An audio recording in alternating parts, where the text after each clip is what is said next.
back to the channel. Welcome back to Superhero Wednesday, where it's going to be another Spider-Man related video. I know, you're probably thinking, Dan, I've had enough of Spider-Man, I want some Batman. Well, I'm sorry, I love Spider-Man. Spider-Man's my boy. I love Spider-Man.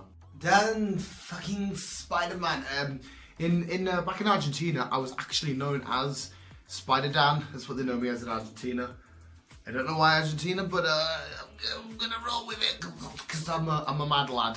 But anyway, it's not technically about Spider-Man, but it's about his villains, and it's gonna be my 5 favourite Spider-Man villains because for me, he's got the greatest lineup of villains of all time. It's between him or Batman, but maybe just Spider-Man. And here's a quick word from the Hulk. They are no match for Hulk. Apparently, they're not a match for Hulk. Look at this fucking judo arm. Then no one's gonna rob my house, so they'll just be like, hey. Hulk is strongest. Puny man. I waste a lot of money, obviously. So let's start this countdown without any interruptions.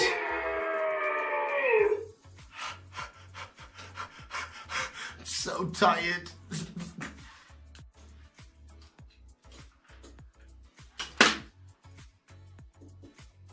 So yeah, here's my 5 favourite Spider-Man villains of all time. Number 5, for ding. First up on the list, we've got Mysterio. Not to be confused with Rey Mysterio, the little booyaka 619. But Mysterio, the master of illusions. Now, I've always liked the idea, and watching and reading, Spider-Man going up against a villain that can just conjure up and whatever he has come to mind, just boom, right in front of Spider-Man. It's a lot of obstacles for Spider-Man to overcome. Some of my favourite battles that Spider-Man has fought has been between him and Mysterio. There's been a few different people who have been Mysterio, but they're all the same basic principle. But he's a great villain. Next up, one of the most iconic Spider-Man villains of all time, that is Dr. Octopus. Dr. Octo, he's got 4 arms, they're on his spine, they sync up with his brain, but not only that, they've got a deep history. Dr. Octo hated Spider-Man at one point, but then he becomes Spider-Man and becomes the superior Spider-Man and becomes sort of good, but he was very arrogant, and Rufus was basically like a zero tolerance to crime. But it's a great dynamic between the two. They're both great scientists, great minds. Dr. Octo is a very formidable opponent. He's very good at tactician. He's very tactical, I should say. He's again very smart. He's strong. His claws are a nuisance. Spider-Man has to get in around them, but 2 can grab hold of him. 2 can pummel him. But it's been a great dynamic, a great way for them to battle. He's just an awesome villain. What do you say, Hulk? Hulk, destroy. Yeah. This next villain for me is Spider-Man's equivalent to the Joker, I want to say, just not in as much detail. The Joker and Batman dynamic between them two will never ever be replicated or put anywhere else. But I think the closest thing that comes to it for me personally is Spider-Man and the Green Goblin. The Green Goblin's obviously crazy, he's a bit cuckoo. He can be smart though, he's got a lot of great gadgets. His hoverboard is pretty dope. Norman Osborn's a great scientist, but he, you know, injects gas, goes a bit loco, I should say. Maybe it's between him and Venom for his most iconic villain of all time, but I think I would give it to the Green Goblin. Again, the stories that they've had together throughout the years are amazing. The Gwen Stacy stuff that happened between the Green Goblin, Spider-Man, and unfortunately Gwen.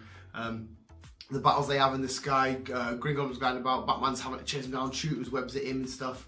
He's an awesome villain. I love the design's amazing. It's quite unique. A big green goblin, the Green Goblin on a hoverboard gliding around. Beautiful villain. I love the story, the dynamic between the two.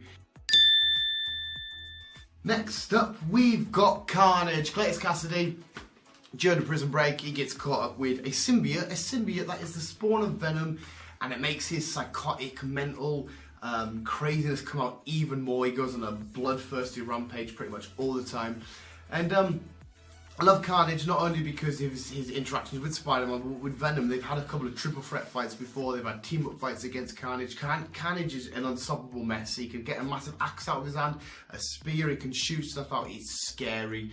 I mean, Venom's scary to look at, but Carnage is something else. The red and the black coming through, it's all a bit. And to know that there's a crazier psychopath underneath this symbiote. The symbiote and him really love each other. They go really well. But he's a great villain. It's nice to see Spider-Man because a lot of his villains are very PG and a bit silly and immature. So it's nice when a very psychotic, crazy thing has to come, and Peter and the Spider come together as one to have to come and smash. Hopefully he says smash. Hulk undefeated. No. Yes, Tom Hardy is number one. That was just going to be obvious. Venom, from day dot, seeing that black suit, like, whoa, what is this black suit all about? Thinking it's not just a suit, it's a symbiote that enhances your rage and, I was going to say your greed, that your rage and your arrogance, and you get a bit more vicious and volatile and stuff. And then being separated, gone to Eddie Brock, and just being an absolute crazy mess. The big jacked up muscles, the modern take on Venom as well in the Guardians and stuff, which I've talked about so much lately. But it's one of the most iconic superhero villain rivalries in all of comic book history for me. The black with the white spider, the red with the black spider, face to face, the white minging eyes, the slather, the tongue, the web on web battles.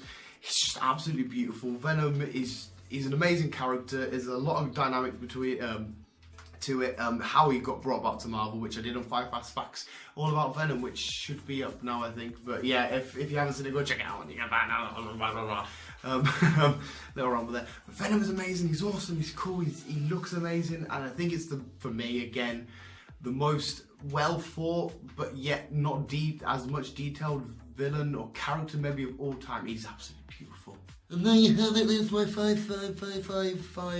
favourite Spider-Man villains of all time. I'm sorry if there's so much Spider-Man going on the channel. It's just fucking amazing. I love Spider-Man. If you also like Spider-Man, that like button and No one is matched for Hulk. Subscribe if you haven't already. Visuals. This video will be going out just after MegaCon, so hopefully you were there. Hopefully you're watching this. Hopefully you had a great day. And you've talked about some Spider-Man villains. It's like 2:30 in the morning.